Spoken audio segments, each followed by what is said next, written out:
Eskerrik asko Ainara, eta egun on denoi.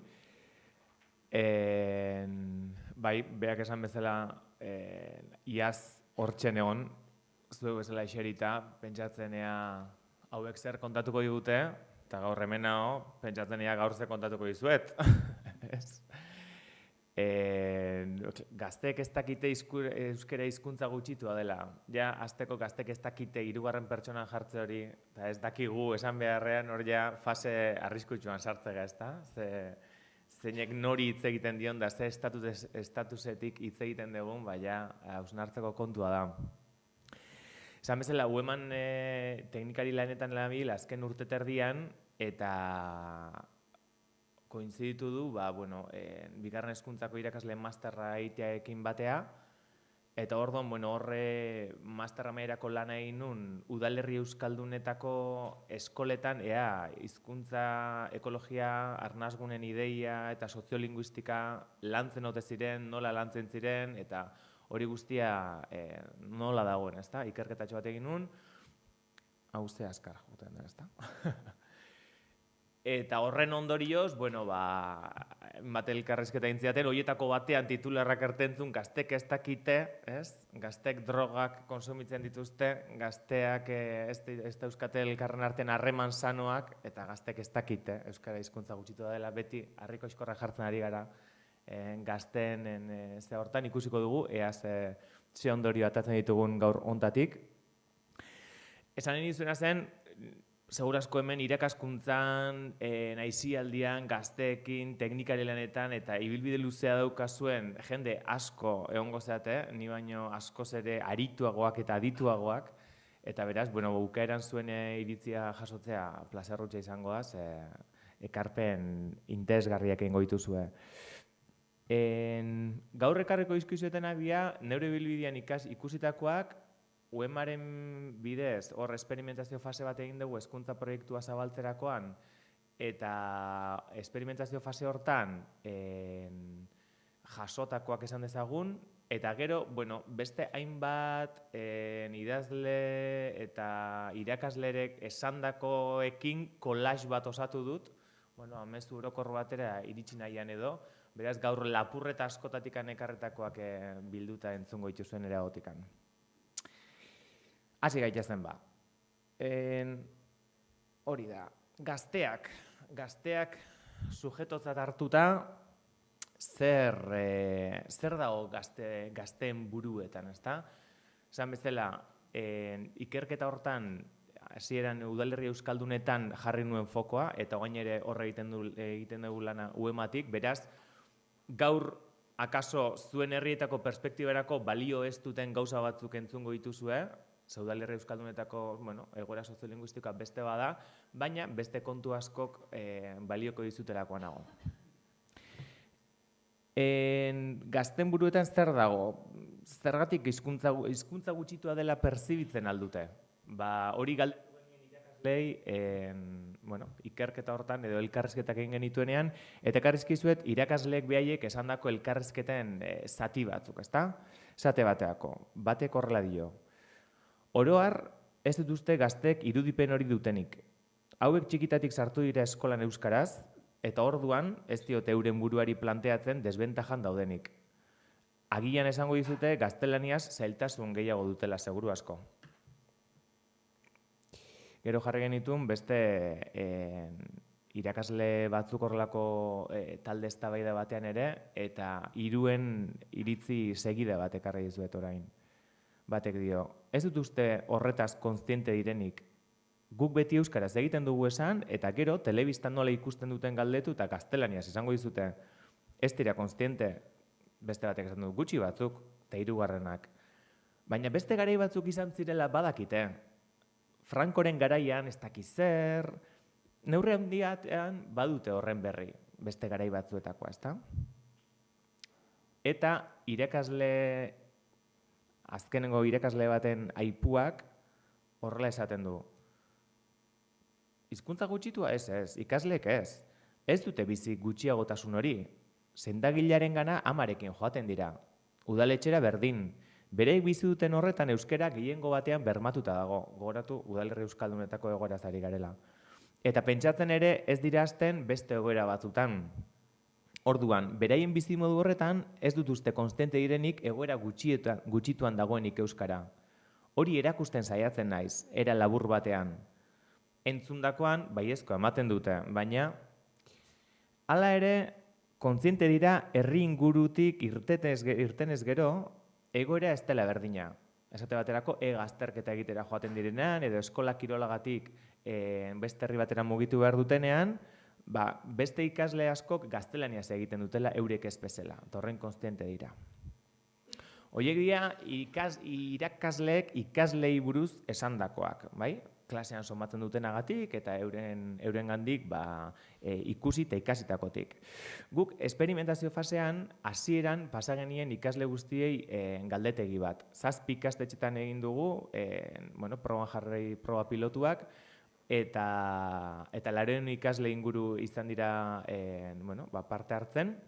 Eta pasa genien galdetegi horretan, lehenbiziko galdera, hizkuntza gutxituari buruzkoa zen, eta esaten zuen. Euskal Herri guztia kontuan hartuta, Euskal Herri osoa kontuan hartuta, euskara, A, hizkuntza nagusia da, B, hizkuntza gutxitua da, edo C, ez dakit galderari ziur erantzuten. DBH3 eta 4ko ikasleekin egin genuen galdetegi hori, eta erantzunak honakoak izan ziren. Hizkuntza nagusia dela 31%ak erantzun zuen, hizkuntza gutxitua dela 43%, eta galderari ziur erantzuteko gai ez zela somatzen zuena zen 25%. Bai? Nagusia 33%, 31%, gutxitua 43%, eta segurie faltan zegoenak 25%. Beraz, 140, 10-4 eskolan 4 suspenso izaten da, hortekan titularra, justifikatzeko moduan gaude ez dakitela, ez da? Eta DBH 3 jaiste baldin bagara, emaitzako oraindik eta, okerragoak dira. Azkenean, 2 mailen bataz-besteko aterata hobetu egiten da, eta DBH 3an hizkuntza nagusia dela 138 esan zuen, hizkuntza gutxitua dela 134, eta galderari ziur erantzuten ez dakitenak 126, hori ez zen askorik aldatu.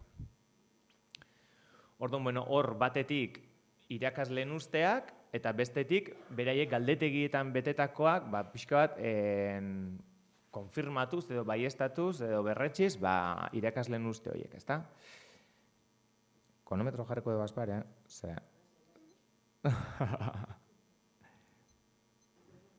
Hori da. Orduan, aurrera eginez, ekarren aizkizuet beste bi gazte. Bi gazte hauek, dia Mirian Aleman eta Sara Barrientos. Beraiek ere eskolaz eskolaritzen dira, katalanak dira, eta gazteekin tailerrak ematen jarduten dute. Zerri buruz? Generoa, sexualitatea, harreman sanoak eta horrelako kontuak ere biltze dituzte. Eta berrian egintzieten elkarrizketa bat orain dela 15 egun edo, eta oso interesgarria egintzitzaidan, pixkat hau prestatzen ari nintzela, parekotasun handiak topatu nitulako gazteen kontu horrekin, bai?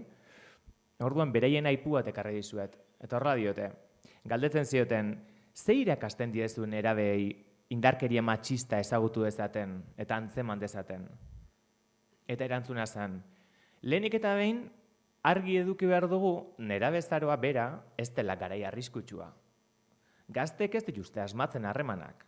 Helduen gizartetik ikasitako rolak errepikatzen dituzte.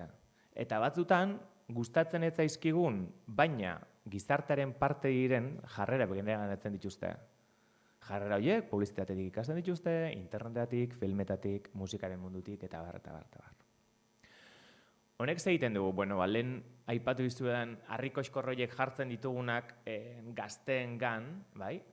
Batera eta banatu gizarte guztien zehar eta bakoitzari bere ardurak eman, ez da? Esan ez bezala, gazteak ez dira isolatuta bizi eta beraien inguruan zer dagoen eta zer referentzia dituzten ere aztertu beharra daukagu. Orduan, hemendik aurrera egingo duguna, pixka da, gazteen inguruan dauden beste elementu batzuk aztertzen segi. Esate baterako, eskola. Horre, berritzagunean egin genuen UEMako aurkezpena, hemengo batzuk antzinaten, eta aurkeztu genuen pixka bat zabalkunde fase eta hori egingo dugun. Eta eskoletan, ikerketa fasea egin genuen bitartean, galdetu genuen baita ere, ea irakasleek beraiek nola prestatzen zituzten soziolinguistikako gaiak. Ea mintegian irakasleen artean garrantzia ematen zieten, berriketan egiten zuten horiei buruz, ea ardurarik bazeukaten gai horrean inguruan, eta horrelakoak, ezta? Eta berriz ere, haiei lapurtutako esanak ekarri izkizuet. Esate baterako. Liburuak berak gai horiei eskaintzen dizkien atalak dira ardatza. Petatxo moduan daude antolatuta, eta oso gutxi landuta. Beraz, irakaslearen gain gelditzen da, ea hori osatzeko zein material erabili daiteken. Bideoak, bestelako ariketak, geuk lortu behar dugu materiala handik eta hemendik. Liburuko puntuak oso eskasak baitira. Jazten geha sartzen, pixka bat, irakasleek ze baliabide didaktiko dituzten, beraien eguneroko lan jardun horretarako, ezta? Beste bat. Irakasleen artean ez da sumatzen gai hauetan sakontzeko behar handirik. Gogoratu, udalerri euskaldunetan gabiltzala. Interesgarria izan daiteke etortzen den material berri hori. Ondo baldin badago, eskartzen da. Baina beharrik ez dut uste sumatzen denik orokorrean. Gero, denborarena ere badago. Ea sakontzeko astirik badagoen aukeratutako hori lantzeko beste zerbaitik kendu behar diozulako. Programazioak egin degoten dira. Mintegiak erabakita dauka, material konkretu bat eman behar dela. Egia da, soziolinguistika atala pixka bat bigarren mailan gelditzen dela. Gero sartzen dira azterketarako eta bar, baina lehentasuna ez. Bigarren mailan gelditzen dira nire iritziz. Eta azkenengo bat, batxilergoa eta DBH-eri buruz hitz egiten duena, esaten du, batxilergoan ematen diren gauzak dira horiek, kontaktuan dauden hizkuntzen gaia, kontaktuan daudena, harremanak, baina gero ez ditu aipatzen ez dara botereak edo batek bestea menderatzen duela eta horrelakoak kontaktuan dauden hizkuntzen gaia, eta bar.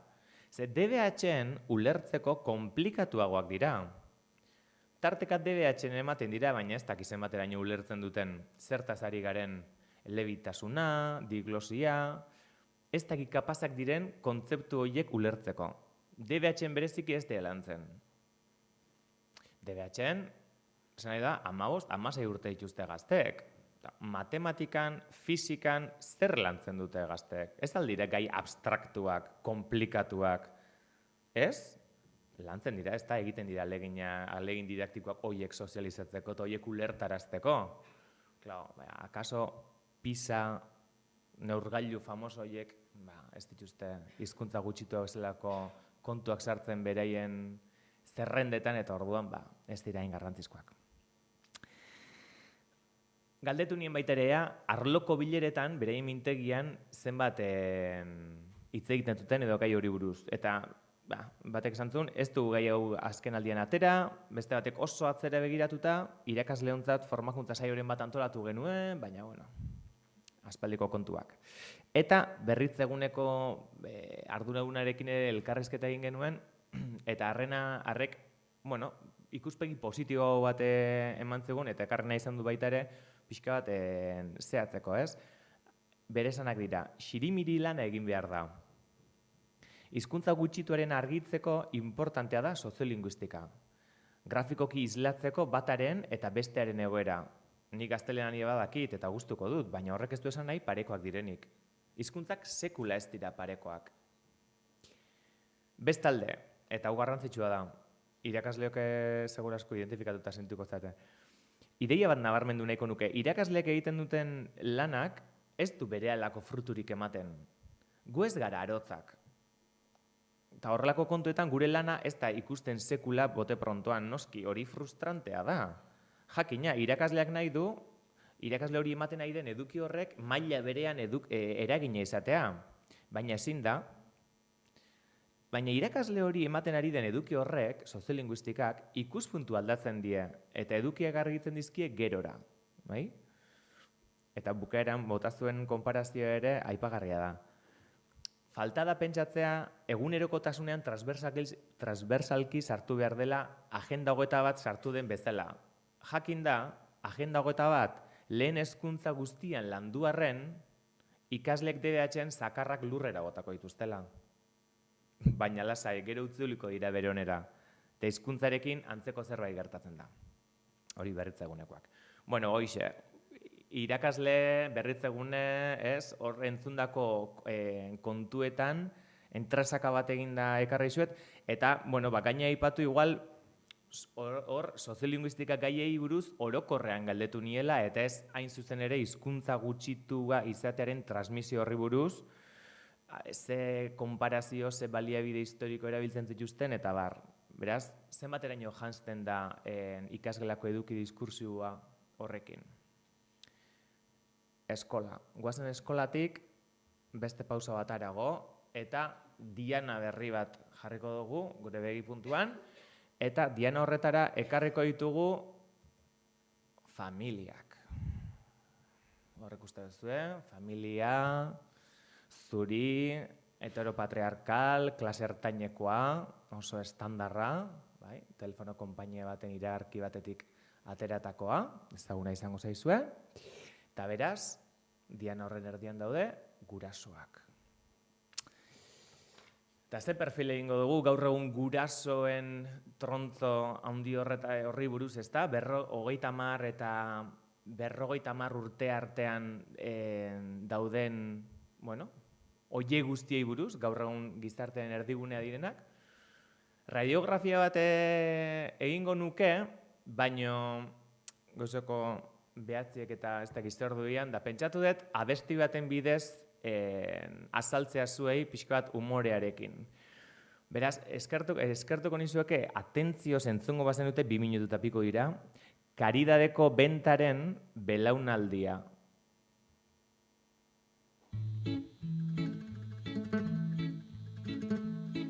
Belaunaldi bat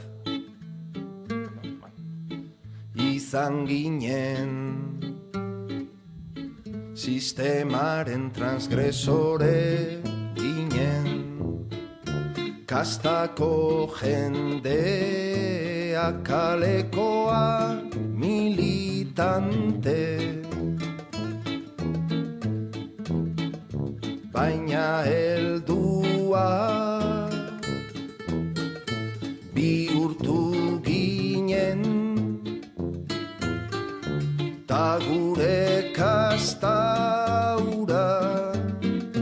desagertu zen, adinaren kapritxo bat ote zen, errebeldia, parranda berriz parranda, urtean biedo bat.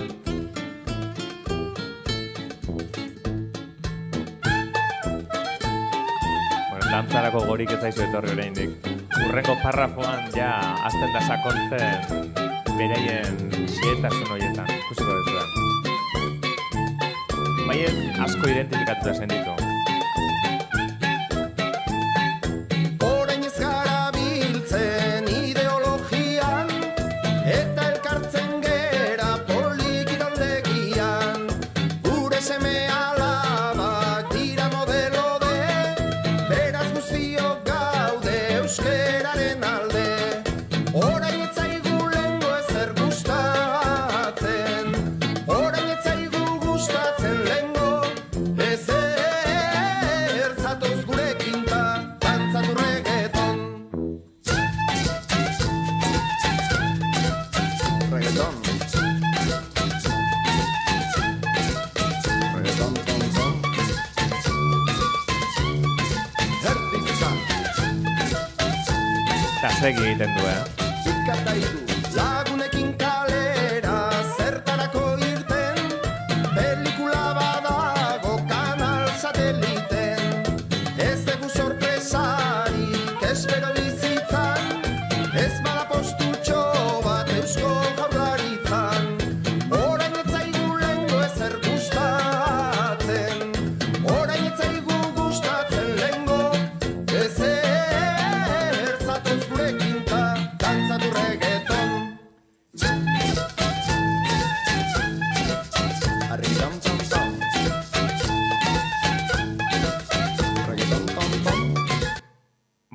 reggaeton tonton. Gustatu altaizu, Bueno, parre txekiak eta parre handiagoak somatu ditut hor. Hori da, belaunaldi hau, neurri handi batean. Nik ezaugarri batzuk zehatu ditut, belaunaldi honi dagozkionak, gaur egun 30 eta 50 urte artean daudenak, familietan guraso diren horiek guztiak. Bueno, esate bateako jendartean erdigunean daude gaur egunean, bai? Erdigunean, bai adinez eta baita boterez ere, botere ekonomikoa daukate, herrietako antolamendutan, guraso elkartetan, beste elkarte eragile askotan, bueno, gaur egun asko sozializatzen den talde bada, esan dezagun, transizioaren seme-alabak dira gutxi gora bera, bai? Transizioaren frankismoaren azkenengo urtetan jaiotakoak edo ondorengo urtetan jaiotakoak dira. Euskal Administrazioa sortu eta hazi egin da beraiekin batera, bai? Jaurlaritza, Foru Aldundiak, teknikariak, holaxe gaudetzagu. Euskarak inoiz baino estatus hobea lortu du, garai horietan, behaiek hasi diren ortean, legeak sortu dira, EITB, aldizkariak, modelo D, entzun dezue, hor, beraz guztiok gaude euskaren alde. Politikoki, giro soziala, bueno, orain dela 40 urte baino lasaiagoa da, eta azken urteetan, bueno, desaktibatuta ere badago, edo deskafinatuta, edo, ez dakit ez, desartikulatuta, edo esan ezagun ahaztuta ere bai, nazkatuta ere bai, jende asko, beste hauteskunde kanpaina badaukagu. Eta, bueno, ustezko normaltasun positibo hortan murgilduta ere bai, eta zer transmititzen dute guraso hauek etxean? Ez, beraien bizimodu horretan, beraiek bizi izan dutena oso desberdina da beraien gurasoekiko. Ze beraien gurasoek segurazko frankismoa pairatu zuten, askoz ere gordinago izan zen hizkuntza errealitatea, baina beraiek ez dute bizi izan hori. Beraiek beste normalizazioaren onura batzuk bizi izan dituzte. Atzean gelditu da errealitate gordin hori. Orduan, lehen etxaia askoz ere argiago ikusten zenean, orain, non dago mamua? Zakit? Bueno, hori da, eta, bueno, nik uste dut, gaur egun udalerri euskaldunetatik begiratuta ere, bueno, udalerri euskaldunetako beherakadaren eta erabileraren jaitsieran, bueno, sektore honetara begiratze baldin badugu, ez? Zein ikusten ditugun poteatzen, zein ikusten ditugun parkean aurrak zaintzen, zein ikusten ditugun guraso bileretan, iruditzen zait, nitxo oso interesgarria dela aztertzeko eta hola, bi hitzetan esan da, egurra mateko. Goazen aurrera. Gurasoei utzi eta pixkat orokorrago egingo dugu, bai? Jendarteari buruz hitz egingo dugu, eta jendarteak ze uste duen non jakiten daba pintxopote batean. Zuk hartatzen duzu pintxopotera, eta han hitz egiten dena, askotan da, jendearen iritzi, sozial, uste, aurre iritzi, eta bar. Horiek, ez da, praktikak, zer gertatzen da gure ze horietan, zer gertatzen da gure pintxopoteetan. Ez dakit, azkenengo ideia orokorrak ere, azken hamarkadetan indarra jarri die igual euskaran kontrakoak aldera jartzen, bai, mezu positiboekin eta pragmatikoekin eta lortu da kontrako jarrera horiek apaltzea eta politikoki zuzena da euskaren alde zaudela esatea gaur egun, hori ona da. Igual, agian asmatu ez dena da, bakoitzari bere mezuelara azten, ez da? Ze gertatzen da, lehendik ere euskaren alde zehonekin eta egotetik egitera pasatzen ez dian horiekin edo beharra dine egiten ez dutenekin eta ez? Asmoa eta praktika, iritzia edo diskursoa aitortu hori eta benetako praktika hori bat ez datozenean. Orduan, bueno, diskurso berriak sortu behar direla entzuten da askotan, garrantzitsua da, jakina, diskursoz janztea, baina diskurso horiek praktikarekin bat etorri behar dute. Eta orduan, inkoherentzia horiek ere legitimatzen dituen gizarte batean bizi baldin bagara, Orduan, bueno, esan behar duguna da, jendarte horretan, jendeak konstiente alda korronte nagusi badagola, ez? Hizkuntzen korronte nagusi badagola, eta korronte horrek bazara matzala konturatu ere egin gabe. Mainstream horrek gu ogartu ere gabe bagara matza. Eta horrez baldin badezu lanketa bat egiten, zu bazoaz ibaian bera, eta iruditu zaizu igual, bueno, hori aquapark bat dela, ez? Eta igual, iritsiko ala momentu bat, urak bere onera itzuliko jana, baino, ez? Claro, hizkuntzen ohiturak ez da hain erraza aldatzen, batez ere kontzientziarik ez baldin baukazu orduan, hori ere landu beharko da. Kultur erreferentziak. Kultur erreferentziei buruz, bueno, kultur transmisioari buruzko master osoa dago, UESin eta sekulako lana egiten ari dira, orduan nik hemen bi irudi ekarri izkizuet, Game of Thrones eta Eskamakentzen. Gaur egun hori da errealitatea. Bai, batetik daukagu gure produkzio propioa, ona, bixia, kresalduna, eta bestetik daukagu nazioartetik datorren gerra, bai? Osa, gerra alegia sekulako artilleria mediatiko kulturala daukate, sekulako baliabidea dituzte, produktuak gero eta globalagoak dira, oraintxe Game of Thronesen azken denboraldiak lehenengo kapituluak bakarrikan ez dakiz eman milioi ikusle lortu ditu eta denak aldi berean ari ziren planetan ikusten, bueno, horrekin gabiltza. Ez dakit leian, dantzan, edo reggaetoia dantzatzen, bueno, hor gabiltza. Orduan nik uste dut, bai gazteek eta baita helduek ere, daukagun pertzepzioa kultura referentzia horietan askotan dela gutxi dagoela. Euskeraz gutxi dago. Telesailak eta bai ez dago, bakarra dago, eta orduan ikusten dut inglesezko ez dakiz zer, edo gaztelerazko la embajada edo auskalo zer, ez? Baina ez dago, jendeak ez du perzibitzen gutxi dagoela hizkuntza gutxitua delako. Baizik eta horrela da eta punto. Beti izan dugu gutxi, baina zergatik daukagu gutxi. Edo, ez? Nik uste dut horrek, arrazoitzeko ez horrek, bueno, baduzkala eraginak, edo irakurketari horrek, baduzkala eraginak geure autoestiman, edo autoanalizian, edo inkluso autogorrotuan, ez? Edo hizkuntza hegemonikoen ganako miresmenean baita ere,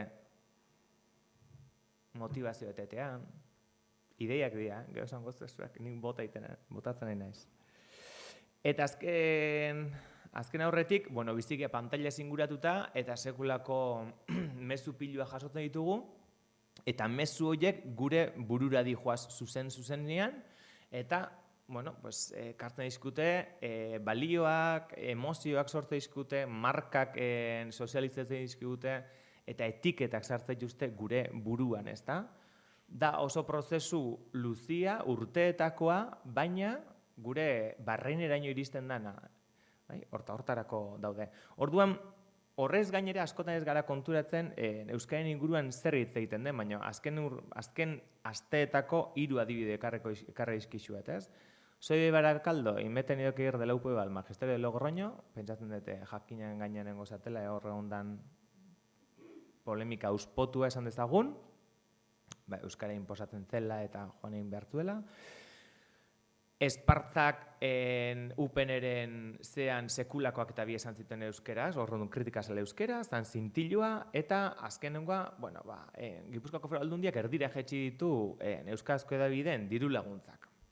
Hor, azken finean, dauzkagun, bueno, pues, mezuak zeintzuk dira, badia, gatazka, dia inposizioa, eta nahi izta albisteak izan, nahi izta guk gu adosez egon, horre ertetzen diren perspektibo horiekin, sortzen du nola baiteko txirimiri bat, edo odei bat, edo euskaren inguruan, azkenian, hoxe, inposizioa, zaila, bazterketa, identitarioa, gastu handia, antiespainola, eta horrelako kontuak lotzen dira euskararekin. Euskarari marka horiek, mezu horiek, balio horiek ematen zaizkio. Eta hori ere, azkenian, transmititu egiten da, eta gure hizkuntzaren izaera hortan eragin handia dauka. Eta emaitza da, gatazka dagoela, ez dagoela normaltasunean hizkuntza hori, tentsioa sortzen duela, negatibotasuna eragiten duela, eta bar. Orduan, zein da ondorioa? Ikusi ez du gazteen inguruan zenbat gauza dauzkagun. Dauzkagu eskolak, gurasoak, jendarte oso bat, kultura referentziak eta hor sartzen dizkiguten markak eta balioak. Beraz, gazteek ez dakite euskara hizkuntza gutxitu dela, baina gizarteak ere ez daki euskara hizkuntza gutxitua dela. Orokortu egin behar dugu. Eta hor, ideiarik bai aurrera egiteko, nik gaur ekarri dut proposamen txiki batzuk, lapurtuak denak, hemen deklaratzen dut. Eta lehenengoa da ikuspegiari buruzkoa, eta Itziar Idiazabali lapurtu diot, EHUko katedradura, eta ea eskolan landu behar den hizkuntza gutxituaren gaia, ez? Noiz entzun izan diot, norbaiti, gaizki dabilen auto bat, euskara, imaginatu, marketingan ari garela hitz egiten, ez? Eta euskara auto bat baldin bada eta esate baldin badugu ez dabilela ondo, ez duela ondo funtzionatzen, nork erosiko digu auto hori. Nik ez dakit horrela den, edo gu dagoeneko autoa gidatzen ari garen, eta aberia daukala ez garelari konturatzen. Orduan, gauza bada, bagoazela autopistan, A8an, auto horrekin, eta soinu arraroak entzuten ditugunez, identifikatu egin beharko dugu, ze matxura o ze aberia daukan gure auto horrek eta aurrera egin beharko dugu. Orduan, Itziar Idiazabalek esaten duena da, galdetzen dio, ea eskolan hizkuntza gutxituaren transmisio horrek ze garrantzi daukan. Eta berak esaten du, Euskal Herrian, euskaren transmisioaren motor nagusia eskola da. Eta munduko beste hizkuntza gutxitu gehienetan ere hala gertatzen da. Eskola da hori ziurtatzen duen baliabide nagusia. Gurean, gazte euskaldunen 80% eskolan ikasi du euskara. Beraz, pentsa zer nolako ardura daukagun. Euskararen transmisioa benetan ondo egiteko gai garela demostratu behar dugu, eta etengabe egon behar dugu hori gainbegiratzen. Ezin da pentsatu, badauzkagu nahiko irakasle, badauzkagu nahiko eskola, eta ume bakoitza tokian dago, ez. Norberaren ez den hizkuntza bat irakatsi behar du eskolak, eta hizkuntza hori gutxitua delako, denbora guztian ahalegin berezia egiten aritu behar dugu. Garai batean, kontzientzia handiagoa zegoen. Guk euskal eskolak martxan jarri genituenean, garrantzia berbera ematen gerion, euskara hizkuntza bezala irakasteari, eta hizkuntza horren transmisore eta normalizatzaile izateko aurrak ezteari. Eskolan hori ere erakutsi behar da. Euskara irakastea ez da ingelesa ikastea bezala. Euskara ikastea da hizkuntza gutxitu baten jabe egitea, eta hizkuntza gutxitu horren ardura zeure gain hartzea. Eta hori eskolan esatea ez da bekatu. Orain batzuk esaten dute ikasleak gehiegi bultzatzen direla euskara erabiltzera. Eta eurek erabiko dutela nola hitz egin. Eta egia da, eurek erabakiko dute. Baina zuk esaten badiozu zer garrantzia daukan euskararen gaineko kontzientzia hartzeak hizkuntza horren biziraupenean eta normalizazioan, beste gauza bat ere jakingo du ikasle horrek. Hortik ateratzen duen ondorioa, landu egin behar dela, motibatu egin behar dela ikasleak, grina hori transmititu behar diogula, ez? Azken finean, aipatu dugun belaunaldi horren gurasoek grinez transmititzen zuten beraiek bizitakoa zelako, ez? Gutxitze hori askoz gordinago bizi izan zutelako. Akaso guk ere grina hori atera behar dugu geure barrenetik transmisio hori egiterakoan. Hori bat. Bigarrena, prozesu dinamikoa, jendeak edo ikasleek edo gizarteak uste dute askotan dauko pertzepzioa hizkuntzak ere gauza estankoak direla. Eta ez gauza bizia dira eta dinamikoak dira eta prozesuan daude. Orduan etengabe azpimarratu behar dugu bilakaera batean murgilduta dagoen hizkuntza bat dela. Eta horrela, bilakaera hori azpimarratuz, aurrean daukagun, interpelatzen dugun pertsona horri ere eragile izaera eman diezaiokegu. Ze gauza bat estankoa eta mugiezina baldin bada orduan ez dago zereginik, baina aitortze baldin badugu aldagarria dela eta hobetzeko aukera dagoela gainera, norberak zeregin badaukago eta eragilea izaera hartu dezake, ezta? Beste bi lagun, Paco Aristi eta Juan Mari Torrealdai. Pare bat liburu ekarri ditut gaur hona, batez ere, nola egin hori, ez? Nola transmititu, batetik beharko dugu kontakizun bat, kontatzen ikasi beharko dugu, zer gertatu den historian zehar. Eta 1000 modu egon daitezke, nik Euskararen isobarak liburuko pasarte txiki bat ekarri dut, eta hoxe irakurriko dizuet. Bueno, adierazgarri bezala ez da izango honena, akaso bai, adierazgarria bintzat bada. Eta horrela esaten du ari da, historian, asko jotzen duela Nafarroako erreinu eta Gaztela eta hor, eta horrelako testu inguru hartara garamatza. Eta esaten du, datu historiko ez olako kasu baten aurrean aski da aldebikotasunaren froga egitea, galdetuz. Akordio bat egon bazen, bi aldeek emango zizkioten elkarri beraien gauzarik onenak, ezta? Adibidez, hizkuntza. Euskaldunok gaztelako hizkuntza ikasi bagenuen, haiek ez altzuten ikasi euskara, Nafarroko erresumako hizkuntza naturala. Ez?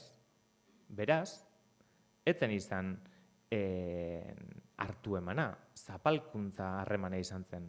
Batek besteari hizkuntza inposatu zionekoa.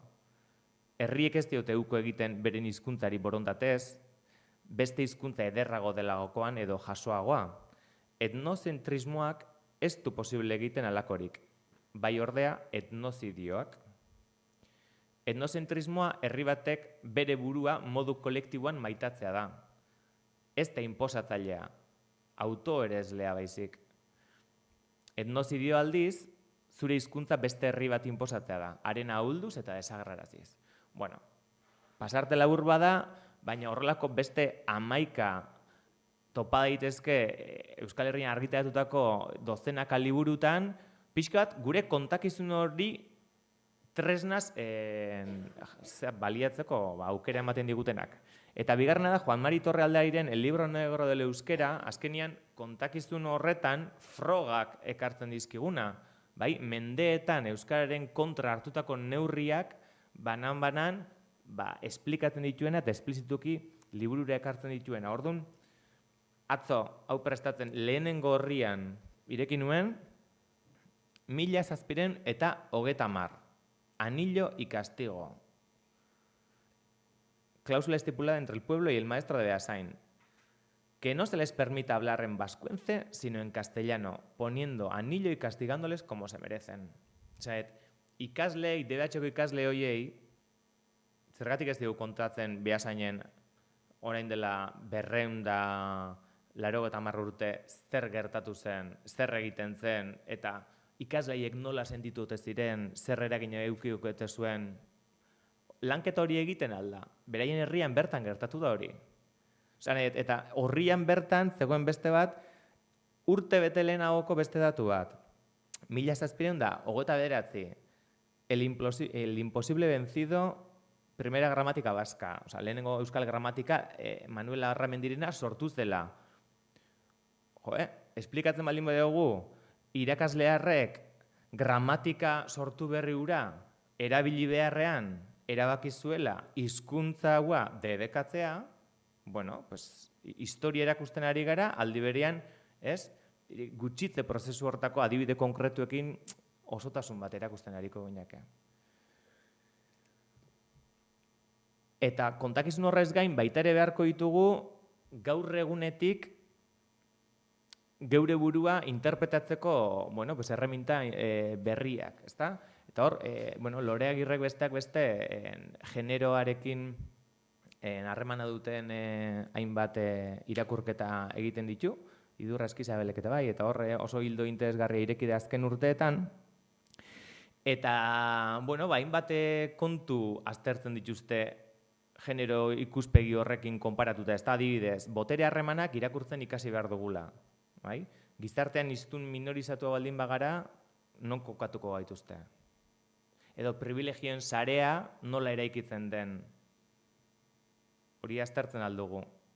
Privilegioak dituenari eskatzen aldiogu privilegio horiek utzi ditzala edo, ez? Bere eskubidez gain bete beharrak ere konplitu ditzala, erdale elebakarrekin esate baterako. Edo oso interesgarria dena desnaturalizazioa. Ze naturalizazioa da, gauzak naturalak direla pentsatzea, zapalkuntzaren beste erreminta bat. Desnaturalizatu dezagun zergatik gertatzen den hori eta erremintak eman ditzagun interpretatzeko, ezta? Eta hor, pauso... Eta azkenik, hemen apuntatu da neukan, gorpuztea. Guk hizkuntza gutxituaren gatazkak, azkenean marko teorikoan ari gara asko, baina hori gero egunez egun somatzen dugu administrazioko lehiatiletan, tabernetan, kuadriletan eta bar. Eta hori fizikoki nola gorpuzten dugu. Alegia, gorputz urduriak bihurtzen gea, gorputz agresiboak bihurtzen gea, asertiboak, bizipozetik erantzuten dugu, gorputzaren erabilera hori ere aztertzen hasi beharko dugu eta lantzen, ezta? Eta azkenik pauso batzuk, aktibatze hortan edo eraldatze horri begira. Lehenengoa jakin informazioa bildu eta zehatzea. Zertarako jabetzeko, konturatzeko zer ari den gertatzen edo zer gertatu den. Hortikan, ahalduntzera, alegia ahaldugula pentsatzera igaroko gara, eta gero botere hartuko dugu eta boteretu egingo gara eraldatzeko. Jakin, jabetu, ahaldundu, boteretu eta eraldatu. Eta hoietxe gaurko nire lapurretak, orduan euskara hizkuntza gutxitua dela transmititzeko non dago giltza? Giltza asko, alegia collage horrek guztiak osatutako giltza bat izango genuke. Alegia ez da elementu bat, baizik eta elementu asko dira elkarrekin harremanetan daudenean, gazteengandik hasi gara, baina ikusi dugu gazteek inguruan daukatela gizarte oso bat, bai, hor borobilean daukazuena, eta gizarte horretako elementu guztiek bultza beharko dietela, esan dugun, elementu diskursibo, baliabide, kontakizun, eta hori denak martxan jartzeko.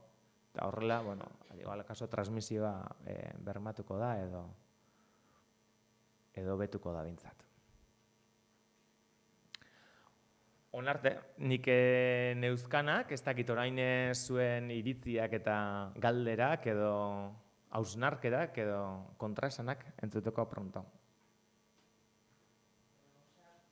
Gauza pila bat kontatu dizkigu, Xabik, nik uste dut buruari buelta askotxo emoteko moduan, bakoitza beran esparrutik, ez dakit informazio asko eta hausnartzeko aukera handixa da. Galderaren bat eitxien egozue, ero komentarixoren bat, ez da kasetan galderarik izan bihar, ero bizipenen bat danokin konpartitzia nahi, baten batek, badakitxe, lehengo itzalixa dela, sartu berriza gauzela eta baina baten batek, ez? Xabi, eskerrik asko, benetan. Zeu ere bai. Oso itzaldi interesantia, oparua, eta nik uste dut danoi buruari buelta batzuk emoteko modukua. Eskerrik asko.